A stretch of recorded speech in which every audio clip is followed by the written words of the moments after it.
All right, everybody, welcome back. We've got some more running backs to look at here. Again, we're keeping it to guys who will, I'm going to say, probably make it in that day two slot, make it somewhere in that second or third round.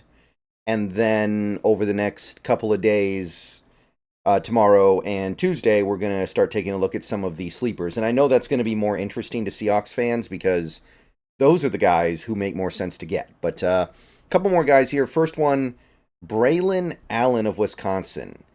Only going to be 20 when the season starts. And I know it's not that big of a deal between him and a guy who's like 21, but you only get a handful of 20-year-olds in the NFL every year, and he's probably going to be one of them. So that's notable.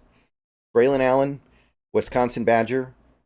Something very unique about him. 6'1", 235 pounds. Now, last year, there was a guy from Utah. I think his name was Tavion Thomas, something like that. A running back from Utah who was 235 pounds or so. And he was kind of treated like a joke because he wasn't that good and obviously wasn't going to be able to make it in the NFL. So it was just kind of like, oh, that's kind of a cool thing. We've got a running back in this draft class who's almost 240 pounds, but he didn't have real running back ability for the NFL. This guy is that big, and he's bringing actual NFL ability here. So that's very interesting right off the bat. 31 and a quarter inch arms, 9 and a quarter inch hands. The testing wasn't very good in terms of like explosiveness, but he's 235 pounds. Give him a break. 32-inch vert, 9'9" broad. Cranked out bench presses, though. 91, 91st percentile. Big boards, some have him in the third, some have him in the fourth. Basically, one or the other. Database right now has him in the third, but it goes back and forth from day to day. Had two fairly successful seasons last 2 years.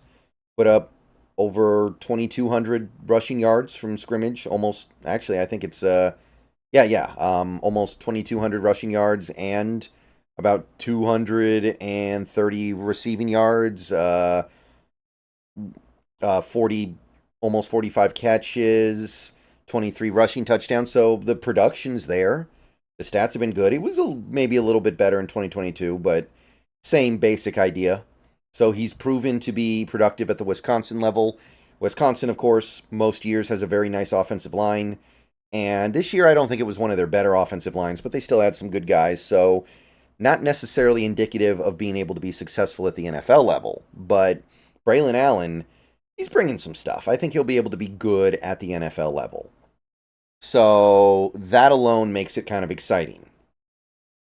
Not every day you find a running back this big who can also actually play. It's not a Tavion Thomas situation.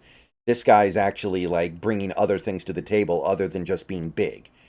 He's going to be a great pass protector. He picks up blitzes great, and I don't know if blitz picker-upper is a real phrase, but if it is, Braelon Allen is a blitz picker-upper all day, so he's going to bring that to the table.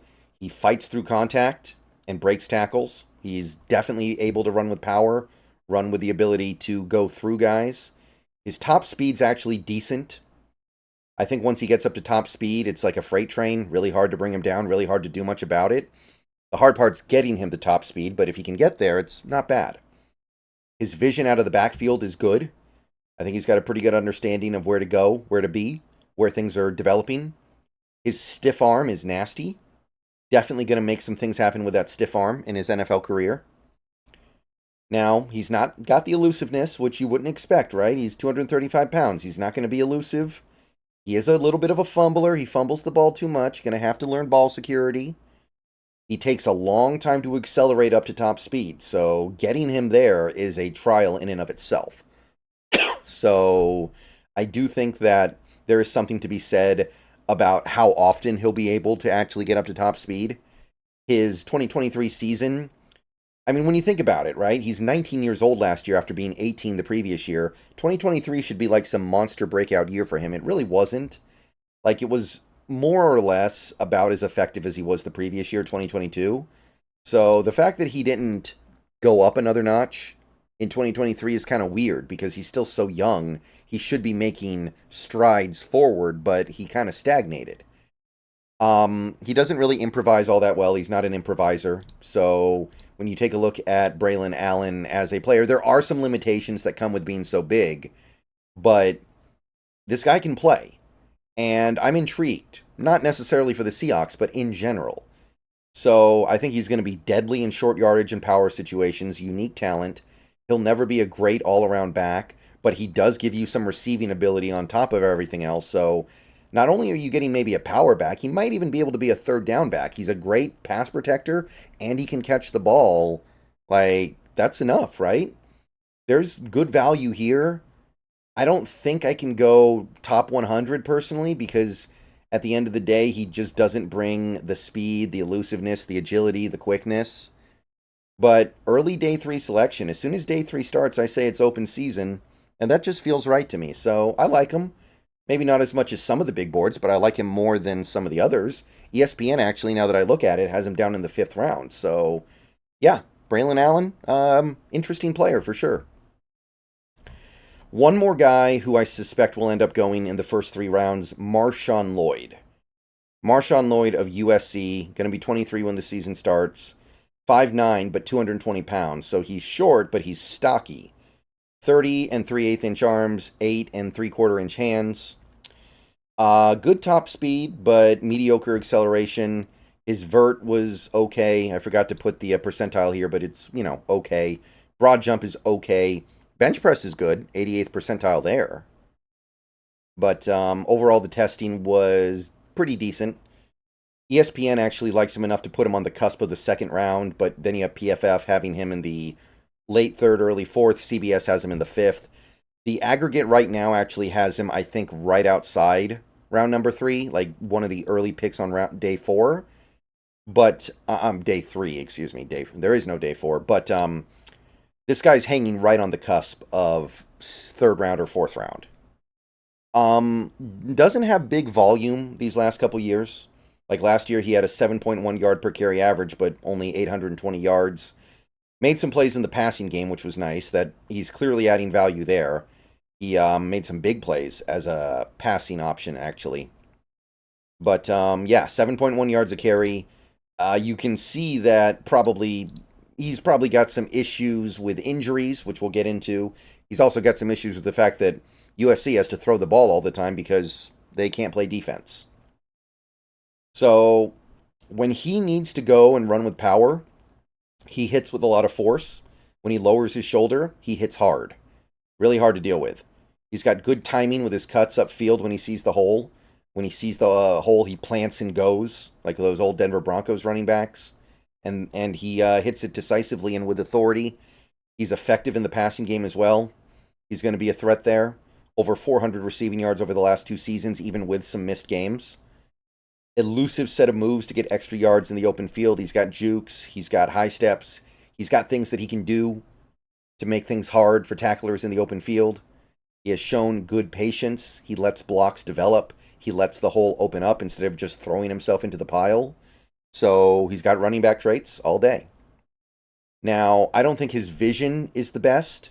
I think that his ability to see the entire field needs improvement. He's been injured quite a bit in his career. I can't remember exactly how many, but I think he's had a significant injury 3 different times in his career, if I remember the count. So there's some stuff going on there with his durability, and we've been bitten by that before. Now, we've been bitten by players who had no injury history in college whatsoever, but why would you mess around with a guy who's already having issues even at the college level? So there's that to be concerned about. Doesn't seem to be able to handle the blitz pickup duties the way you need to, and it's one of those weird things where, like, he's trying, but it doesn't seem like he can quite do it. So I'm a little bit worried about him being ever able to do it. It might just be something that's beyond him. I feel like he's trying, it's just not happening. He does fumble more than you would like. He's not a very secure ball carrier, and I imagine in the NFL it's going to be a bigger problem. And he just doesn't have enough of a well-rounded game to be a bell cow. He's just a utility player, kind of. So he'll be a fun big play threat at the NFL level. I don't think he's consistent enough. I think he's going to be a boomer bust type player. And when you're a boomer bust player, it's hard to be an every down option. It's hard to be an every down back. So he has his place in the NFL. There's no doubt about it. Some team is going to find him and use him and probably find a way to get good things out of him if he can stay healthy. But at the same time, I'm looking at him and I'm thinking, okay, he's a third down back because he's a good receiver. But in order to be that, he's going to have to figure out blitz pickups. Is he a power back? He's got the top speed that makes you want to use him like that, but then he doesn't have the vision. And then you have the fumbles, and then you have like I don't know. I don't know what MarShawn Lloyd's going to be in the NFL completely. He's got great speed and good, and he's girthy. He's big, but like I don't know exactly how it all comes together with MarShawn Lloyd. So I would wait until the 5th round. The injuries kind of knocked him down for me, and then some of these other issues that he has. It's a pretty good list. I couldn't really get into him until about round 3 here personally. Round 5, excuse me. My numbers are all messed up today, but that's what I got on MarShawn Lloyd. Let me know what you think down below about him. Let me know what you think of Braelon Allen. Interesting players. Those are the best running backs in this class. Those 6 guys I think will likely go in the first 3 rounds. Probably, well, I don't want to say probably, but there's a decent chance they all go in the 3rd round exactly. There may not be a top. There may not even be a middle top in this draft. All right.